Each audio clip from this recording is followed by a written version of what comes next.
What's up, fight fans? This is Kurt DeVille with Counterpunch Boxing News, and I have some new news concerning Tommy Fury, Jake Paul. It went down to the wire. Tommy Fury and Jake Paul came in. It was a hug of war at the beginning, rounds 1, 2, 3. Surprisingly, though, Jake Paul did look a bit nervous when he came out.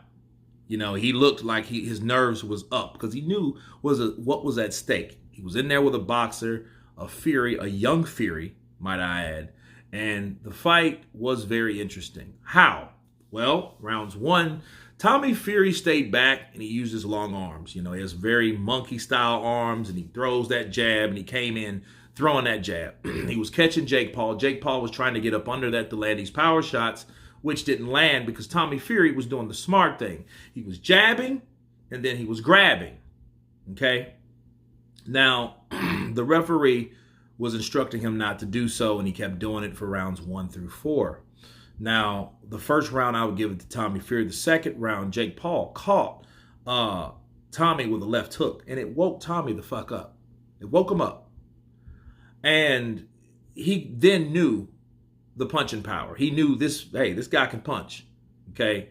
I give the second round to Jake Paul. Third round, I give it to Tommy Fury. Tommy Fury was just throwing combinations like he's known for. I could tell that Jake Paul was taking the shots better than Tommy was taking Jake Paul's, but it was far few in between. But Jake Paul, when he would land something, he would definitely make an impact. Okay. Now, round number 4, it got interesting because Jake Paul was starting to get closer. He was in the mid-range, so he was starting to close the distance. However, Tommy Fury was still holding. And at one point, you know, people think, well, hey, this guy's holding, he's full of shit, he doesn't want to fight. But that's not really the case in all times. What you do, and if you know and if you fought or you boxed at any time and someone wraps you up, that's all strategy. It's either cowardice or strategy because you will drain a person. Imagine trying to fight someone and they're holding you. That's what it feels like. And Tommy did that shit a lot, and I think that drained a lot of Jake Paul. Jake Paul did look sluggish, but he did get his shots out to make an impact. Round 5, out of nowhere, the referee deducts a point from Jake Paul. Now, keep in mind, these guys were clinched most of the time, okay, especially when they got on the inside. And Tommy would whack him behind the ear with a rabbit shot, and then Jake Paul would repay the favor. However, the ref took it upon himself to deduct a point out of nowhere from Jake Paul because we've seen Tommy Fury do that more than Jake Paul, to be fair. So that was interesting. Round number 6, Jake Paul getting tired. You see him gasping for air. He knew he needed to make something, and he threw one punch at a time. Tommy Fury still threw combinations, and I think that's ultimately what was the difference. But the ref deducted a point from Tommy Fury. So now you're looking at a 1 point deducted from Jake Paul, 1 point deducted from Tommy Fury. And round 7 was kind of a swing round. But then round 8. Round 8 came around. Jake Paul comes out with a jab. Now, I did forget, in round 6, Tommy's nose started bleeding. Okay? And he got headbutted by Jake Paul, so blood was coming from his face, his nose, you know. So he drew first blood, to be fair. Round 8, Jake Paul catches him with a jab that sits Tommy Fury down on his ass, okay?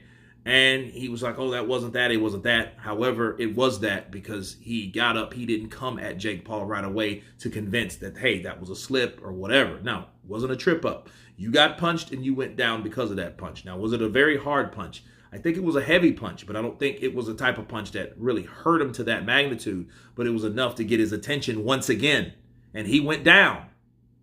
Okay, so now you have a knockdown and you have a point deduction. Okay, now, to be fair, Tommy Fury won the rest of that round by combinations, just being active, being younger, more in the gas tank, and I think that's what won him maybe the 8th round. But the scorecards were close. It was a split decision. One judge had it for Jake Paul, one had it for Tommy Fury, and one had it very close for Tommy Fury. So, based on the expectations, I think that's what people should notice Tommy Fury is a Fury. Youngest Fury, but a Fury. And he predicted a 4th round knockout. And he didn't get any knockdowns. So he was emotional. I think he lived in the shadow of Tyson Fury, of course, is the heavyweight WBC champion of the world. And I think, he was a bit happy and emotional. But then I'm thinking like, wait a minute, you forgot what you said very easily. But to be fair, Jake Paul did say he was going to knock him out too within 2 or 3 rounds. So both of them lied. So Jake Paul has a rematch, and we will see this again. And I will leave you with this as we close. Jake Paul, because Tommy Fury showed good sportsmanship. He really did. He showed that, hey, you belong here with us. Welcome to the club, right? But Jake Paul, talker as he is, fucked up. How? He said, well, I fought flat. I was sick as fuck twice in this camp. You immediately start hearing the boos, right? Because nobody wants to hear that. And then right after that, he says, oh, but no excuses, he won. No, stop. You fucked yourself. Because people, you lost a lot of stripes with that. They gave you stripes and then they took them right back. Because you do not give excuses and say, no excuses. Okay, so that's a no-no. So that's what he should learn about professional boxing. Not YouTube platform, not any other, whatever he does and whatever he's about. You can't do that in boxing because people will not respect it. So I think he has that to learn. I think he needs to train. I think he needs to get a new or a better strength and conditioning coach because he was out of gas. Okay, so the rematch will be because Jake Paul, fortunately but unfortunately, has the money. He has the cake. He has the cheese. He has the cheddar. So we're going to see this again. And he has the rematch clause. And Tommy Fury knows he wants to make some more of that money. $2 million is very good for somebody with fucking 8 fights. I'm sorry, 9 fights. Right? So be that as it may, you guys tell me what you think of Tommy Fury winning by split decision over Jake Paul. Of course, please subscribe. And you guys been Counterpunch. Peace!